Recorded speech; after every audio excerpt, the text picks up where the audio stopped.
வணக்கம். தூத்துக்குடி மாவட்டம் சாலை அருகில் வேடநத்தம் கிராமத்தில் பிரதிபா என்ற 12ஆம் வகுப்பு மாணவி படுகொலை செய்யப்பட்ட சம்பவத்திற்கு தமிழ்நாட்டிலே வேடநத்தங்கிற கிராமத்தை பார்க்கல எங்களுக்கு ஒரு ஆச்சரியமா இருக்கு. பலதரப்பட்ட சமுதாய மக்கள் இருக்காங்க. இந்த இறந்த பெண்ணோட சமுதாயம் பார்த்தா 2 குடும்பம் தான் இருக்கு. ஆனா இங்க நடக்கிற போராட்டங்களை பார்க்கல எங்களுக்கு பெரும் ஆச்சரியம். தமிழ்நாட்டிலே இப்படி ஒரு கிராமமான ஒரு ஆச்சரியமா இருக்கு. எல்லா ஜாதிகளும் எங்க ஊர்ல கட்சி ஜாதிகள் இல்லாம அப்பாற்பட்டு எங்க ஊர் ஒரு பெண்பிள்ளை இறந்திருக்கு, அதுக்காக நீதி வேண்டும் சொல்லி காலையில இருந்து இந்த மதுரை ரோடு 4 வழிச்சாலையை மதித்து ஆர்ப்பாட்டம் பண்ணி நீதி வேண்டும், நீதி மட்டும்தான் எங்களுக்கு வேண்டும் அப்படிங்கிறது ரொம்ப தீர்க்கமா இருக்காங்க.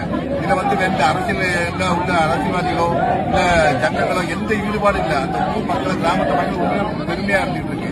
இதுல முக்கியமா பார்க்கணும்னா அந்த காவல்துறையான அஜாக்கிரதையாக அந்த விதையை நடந்திருக்கு. இந்த பெண்ணோட படுகொலையே நடந்திருக்கு. அந்த இரவு அந்த பெண் போன இடத்துல காணும்னு சொல்லி கொளத்தூர் ஸ்டேஷன்ல போய் செல்வராஜுங்கிற ஒரு எஸ்எஸ்ஐ போய் கம்ப்ளைண்ட் கொடுக்குறாங்க.